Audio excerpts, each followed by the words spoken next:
bonjour, son Bible pas de café, voilà, donc je passe aujourd'hui car nous sommes arrivés à Psaume chapitre 40. Avant tout, j'ai besoin de vous remercier car vous êtes là avec moi et nous sommes arrivés à 600 personnes sur Instagram. Merci à toutes les personnes qui sont là avec moi. Vous laissez parfois votre like, un commentaire, vous le partagez. Et vous me soutenez et je suis contente de ça parce que lorsque je partage avec vous, c'est moi qui apprends, c'est moi qui grandis. Ça me permet de réviser ce que je connais, d'apprendre de nouvelles choses. Donc je vous remercie énormément d'être avec moi. Et pour cela, aujourd'hui, on va parler un peu de comment recevoir le baptême du Saint-Esprit de Dieu. L'objectif de cette leçon est premièrement aider à ceux qui n'ont pas encore reçu le baptême et deuxièmement, aider les croyants remplis de Saint-Esprit à prier pour que les autres reçoivent le Saint-Esprit de Dieu. Tout d'abord, on doit comprendre que le Saint-Esprit de Dieu, il nous a déjà été donné. Il faut prier juste pour le recevoir. La référence est celle-ci, on va lire ensemble. Actes chapitre 19, 1 à 6. Pendant que Apollo était à Corinthe, Paul, après avoir parcouru les autres provinces de l'Asie, arrive à Éphèse. Ayant rencontré quelques disciples, il leur dit: « Avez-vous reçu le Saint-Esprit ?» Ils lui répondirent: « Nous n'avons même pas entendu dire qu'il y ait un Saint-Esprit. » Il dit: « De quel baptême avez-vous donc été baptisés ?» Ils répondirent: « De baptême de Jean. » Alors Paul dit: « Jean a baptisé de baptême de repentance, disant au peuple de croire à celui qui venait après lui, c'est-à-dire Jésus. » Sur ces paroles, ils furent baptisés au nom du Seigneur Jésus. Lorsque Paul leur eut imposé les mains, le Saint-Esprit vint sur eux et ils parlaient en langue et prophétisaient. On va observer que Paul n'a pas prié pour demander le Saint-Esprit de Dieu. Il a prié pour que les frères puissent le recevoir.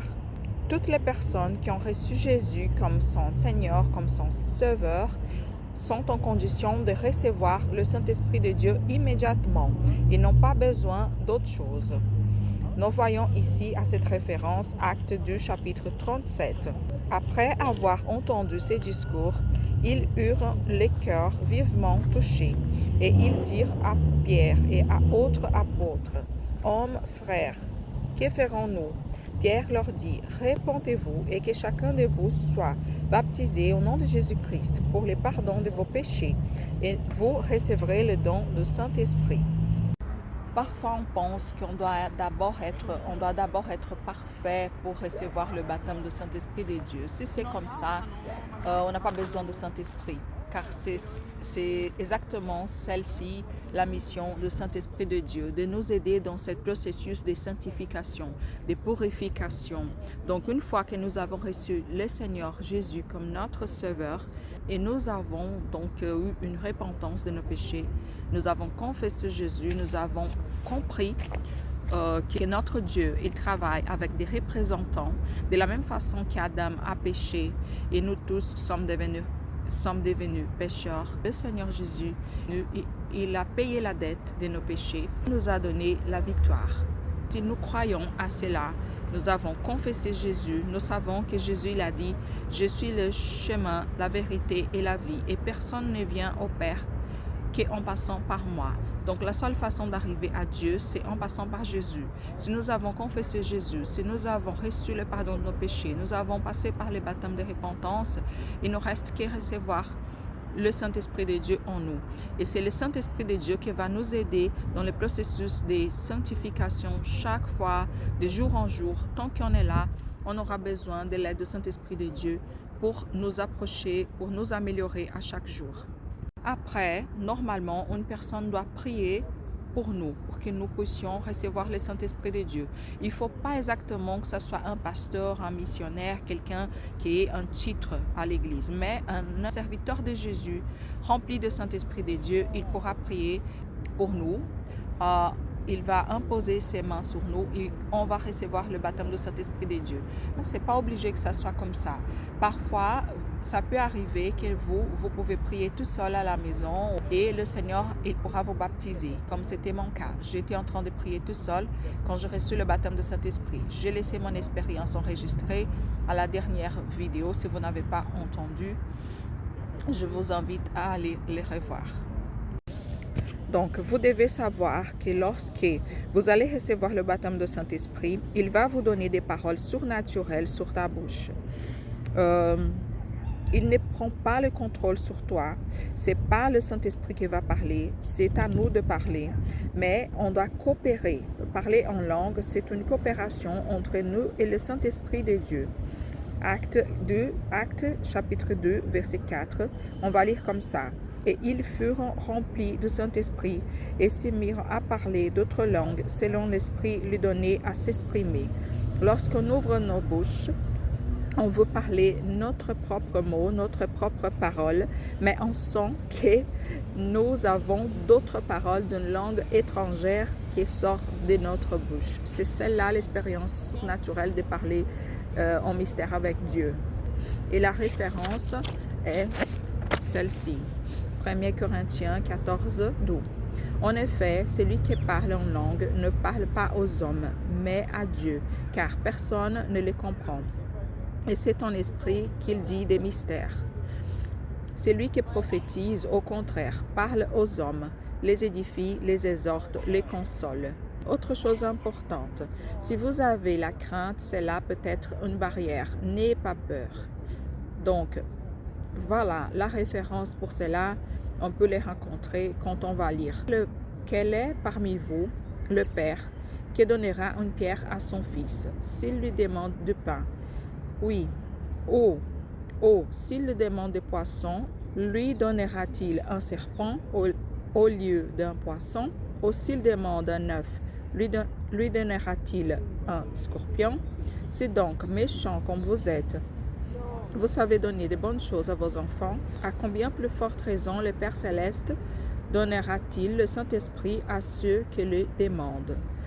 Dans ce cas-là, il parle de Saint-Esprit de Dieu. Parce qu'il y a des personnes qui pensent que lorsqu'ils vont demander le Saint-Esprit de Dieu, il va venir un mauvais esprit, il va prendre contrôle de soi. Si vous êtes chrétien, si vous avez confessé Jésus, vous demandez au Père, au Saint-Esprit de Dieu, c'est le Saint-Esprit de Dieu que vous allez recevoir. On ne dit pas la même chose pour les personnes qui ne croient pas, qui cherchent des expériences mystiques. Ça, c'est un autre sujet et on ne va pas rentrer là-dedans maintenant. Lorsque Jésus a parlé du Saint-Esprit de Dieu, il a comparé ça à une personne qui boit de l'eau. On ne peut pas boire de l'eau des bouches fermées.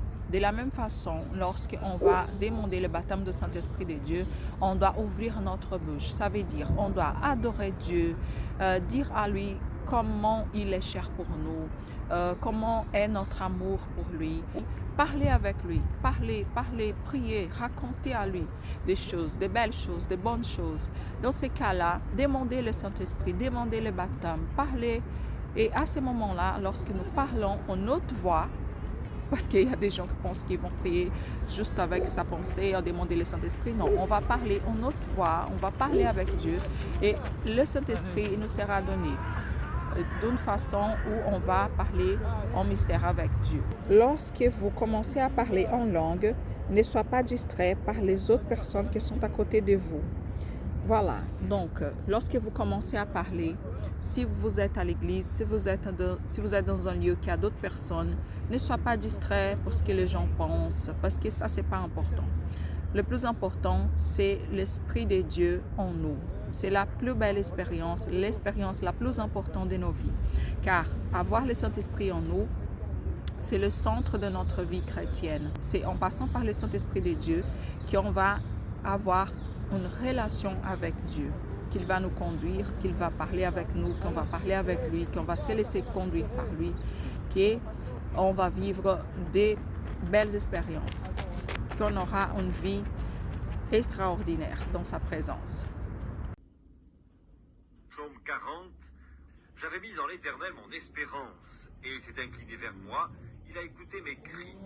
Il m'a retiré de la fosse de destruction du fond de la boue. Il a dressé mes pieds sur le roc. Il a affermi mes pas. Il a mis dans ma bouche un cantique nouveau, une louange à notre Dieu. Beaucoup l'ont vu et ont eu de la crainte. et ils se sont confiés en l'Éternel.